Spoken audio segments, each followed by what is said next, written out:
E a razão é o dia 20 de novembro, diretiva de Centro de Bairro Praia Pabau, dia mais está a organizar sua atividade para os muçulmanos. Essa aqui está em conexão com o Dia Internacional de Direito de Mulher. Nós temos uma atividade bastante atrativa para os muçulmanos e nós temos 3 horas.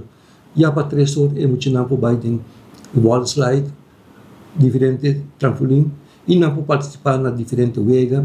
E também nós temos hockey na onda de Frau Ariana Coleman, que vai contar a história.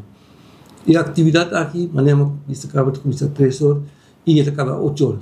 Mas para 6 horas já a atividade cambia. Esta cambia tem um sistema que nós temos show de jovem para jovem. Sabe, é show onde tem participação de jovem cantante juvenil e grupo de ballet também juvenil.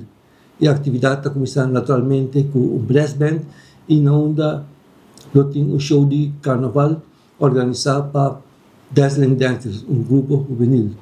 E a atividade aqui está completamente grátis, permitindo somente para que come, que bebe, não tem que pagar suma mais chiquinho, mas quer que 5 furinhas não pode comer e bebe acaba aqui no centro de bairro Praia Pabau.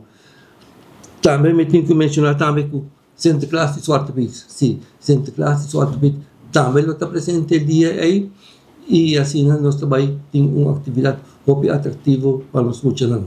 Mas também mencionar também que para 6 horas também nós temos uma hora de loucura, onde nós temos balha e também lá um disfraz chiquito para não balha com ele também. Também, me tenho invitar Mayonan e Nayunan, por favor, acompanhar o dia aqui, está Dia Internacional de Direito de Mulher, que também vão celebrar a atividade aqui em grande, aqui no centro de bairro Praia Pabau.